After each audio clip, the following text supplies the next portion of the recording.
సాయంత్రం 6:30 ఆది మధ్యాంతరహితుడైన స్వర్ణగిరి శ్రీ వెంకటేశ్వర స్వామి వారిని మాడ వీధులలో శోభాయమానంగా ఊరేగిస్తూ భక్తులు గోవింద నామస్మరణలతో మేళతాళ మృదంగ మంగళధ్వనుల మధ్య శ్రీ స్వామివారి తిరువీధి ఉత్సవ సేవను ఘనంగా నిర్వహించారు.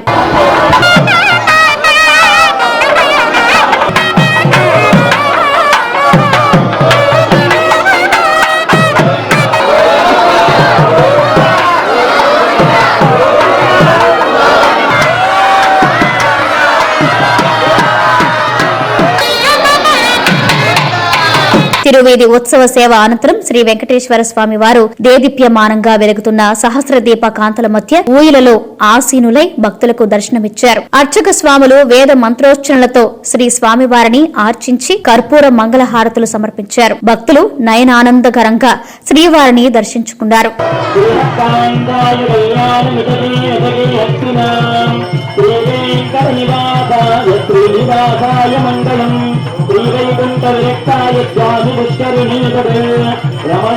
రమణాయ వెంకటేశాయ మంగళం.